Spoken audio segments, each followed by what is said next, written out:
in this video, we'd like to know about a Smith chart derivation. So it is one of the important topic to derive the input impedance and remaining parameters which are related to transmission lines. So it can be seen through a derivation. So Smith chart derivation is useful for finding out input impedance and some of the parameters which are related to transmission lines. So it is one of the important topic. So students, you must know how to derive the Smith chart derivation. So let us consider a detailed derivation by this video. See about a Smith chart derivation, so which comes from reflection coefficient. So the reflection coefficient formula in terms of load impedance and character impedance is nothing but ZL minus Z0 by ZL plus Z0. Okay, so this is the reflection coefficient. From this reflection coefficient I am cross multiplying these terms. So ZL minus, so gamma multiplied with ZL plus Z0 is equals to ZL minus Z0. So I am multiplying the term of gamma. Okay, so now I am separating the ZL terms and Z0 terms on one side. So I am writing the ZL terms on one side and ZL0 on other side. So I am taking a common as a minus here. So now this minus is moved to this side, so this can be changed as, so taking a common of a ZL here, it can be written as gamma minus L, which is equals to, so here taking a common of Z0, so this can be written as, so now this minus is moved to this side. Okay, so this can be written as 1 minus of gamma ZL, which is equals to 1 plus gamma multiplied with the, now next the ZL value is equals to 1 plus gamma by 1 minus of gamma multiplied with Z0. So now this load impedance is normalized. So the normalized load impedance can be obtained as ZL by Z0 is equals to 1 plus gamma by 1 minus of gamma. So this gamma is complex term, so that can be substituted as, so which can be written in the form of x plus iy by x minus of x plus iy. Okay, by rationalizing the term, rationalizing this term, so x minus of I minus, so here you will get a minus, so you again get a plus.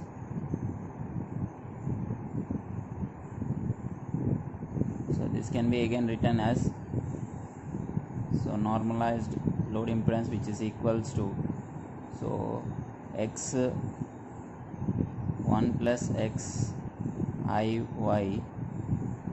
1 minus of minus iy into 1 minus of x plus iy by 1 minus of x iy. Okay, so now multiply these terms, x plus I y multiplied with 1 minus of x plus iy by 1 minus of x whole square plus y square. So why? Because here minus iy minus plus iy, which gives a value of minus I square y square.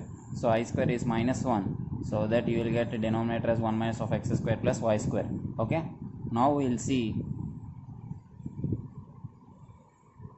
this term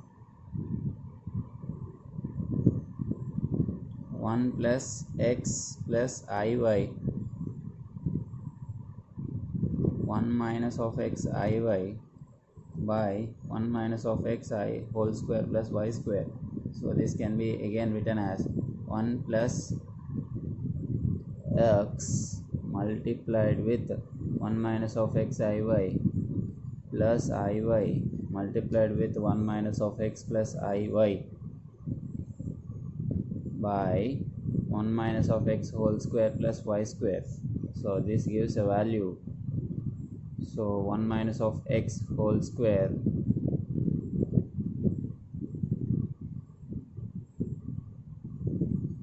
plus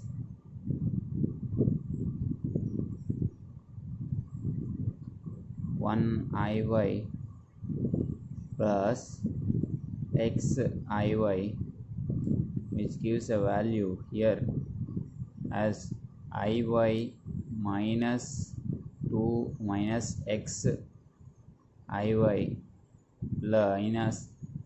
minus or plus minus y square. So here the I value and here I value I square value as nothing but minus y into y is nothing but y square by 1 minus of x square plus y square. So in this, these two terms are cancelled, so we can written as minus y square plus 2iy by 1 minus of x whole square plus y square. Okay, so this is in the form of r plus jx. So the real part is nothing but a 1 minus of x minus y square by 1 minus of x whole square is nothing but a r, so that can be written as r here. Okay, so now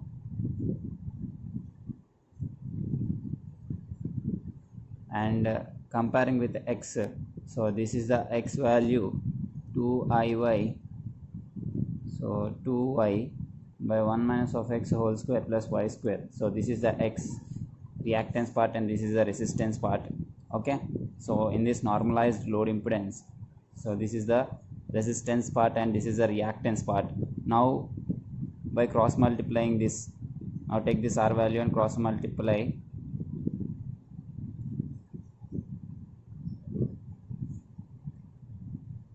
So as you get, so r into 1 minus of 2x plus x square plus y square, which is equals to 1 minus of x square minus y square.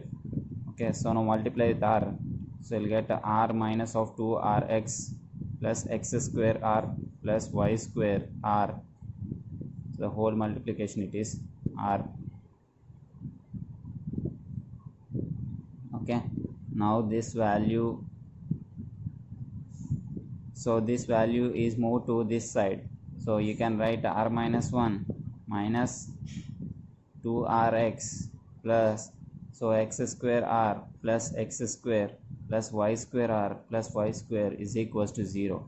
Okay, so now divide this whole equation with a, now take a common of x square in this term and y square in this term, so that equation changes to r plus 1 plus y square common here, r plus 1. Now divide the equation with r plus 1.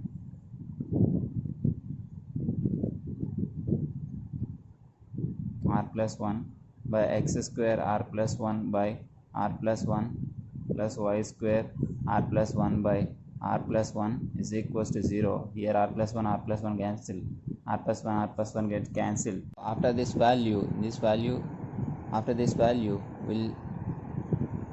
we see now this r minus 1 by r plus 1 minus, so I am including a term called as r by r plus 1. So this is the mathematical manipulation, so minus and plus, adding and subtracting a term. So in order to solve this, so remaining part has continued as like this. Okay, so now if you solve these two equations, so you will get, so how I am solving means, so by taking r plus 1 whole square as an LCM in this term, so I will get here as a r minus 1 minus of r plus 1 minus of r square in this term, so plus remaining part is continued here, so r by r plus 1 whole square minus 2rx plus x square plus y square is equals to 0. So in this term you can, this is in the form of a minus b minus a plus b, so a minus b into a plus b, so this can be written as r square minus 1 minus r square by r square plus 1 whole square, so plus r square by r plus 1 whole square minus 2rx plus x square plus y square is equals to 0. So in this r square gets cancelled, so you'll get r plus 1 whole square minus 1 by r plus 1 whole square, so by plus r square by r plus 1 whole square minus 2rx plus x square plus y square is equals to 0. So this can be changed now into 2, so which is in the form of a minus b whole square. So here a is x minus r, b is nothing but r by r plus 1 whole square. So you'll get x square minus 2rx by r plus 1. So here there is an r plus 1 here there is an r plus 1, here there is an r plus 1, here there is an r plus 1. Okay, so that value is here. So r by r plus 1 plus x square, which gives a value like this. So this term is entirely changed to a minus b whole square, which is in the form, so x minus of r by r plus 1 whole square, so plus y square is equals to 0. So now x minus of r by r plus 1 whole square plus y square is equals to 1 by r plus 1 whole square. Okay, so which is in the form of x minus a whole square plus y square plus r square. So this is the point on the circle, so which is on the x-axis. This is the point on the x-axis. So the point is x minus a whole square plus y square minus 0 y minus 0 whole square, which is equals to r square. So which is nothing but here the point is nothing but center is nothing but r by r plus 1 comma 0 comma, and r is nothing but radius of the circle is nothing but r plus 1. So this is the constant r circles, center for constant r circle. Okay, now let us see about x circle. So for that I need a imaginary part equation. So for constant x circles, we are taking the imaginary part of the x equation and it equated to x. So by using this equation, so we can write it as in this form. So 1 minus, so this term is moved to right side, so it can be written here. So 1 minus x whole square plus y square is equals to 2y by x.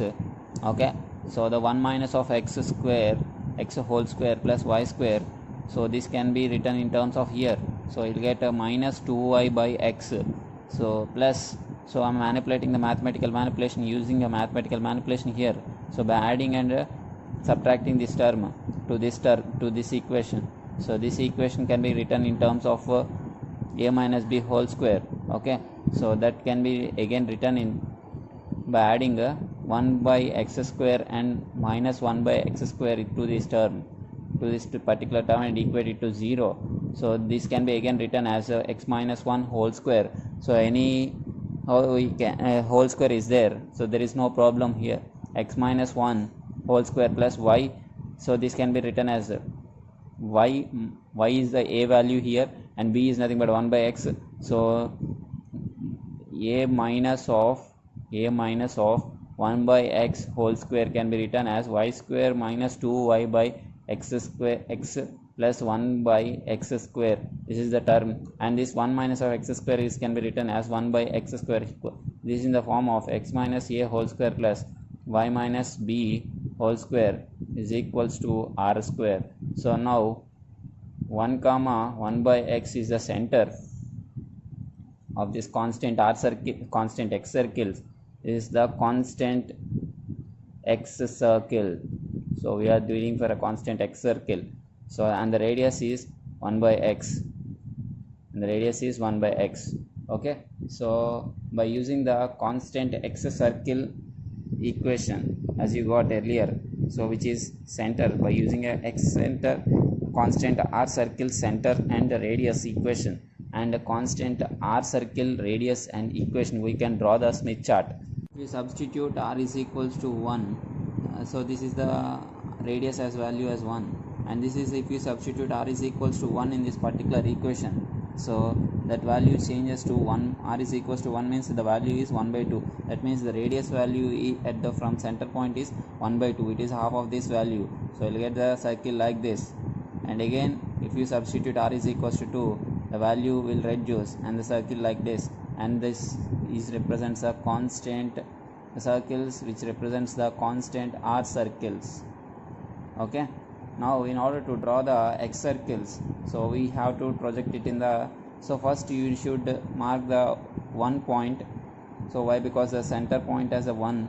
Okay, so if you mark this is a 1 point, okay, so this is a 1 axis, okay, with a, and the radius value if you substitute X, that means the X value is varied from this point, so that means you need to draw circles like this. Okay, so if you get a draw like this circles, so that is represented in this part as a, if I drawn like this, it is crossing or intersecting the points, so it will looks like this. The Smith chart will looks like this. It will have the inner circles. So this is the constant X circles, and this is the, these are the constant R circles. Okay, have you understand about this?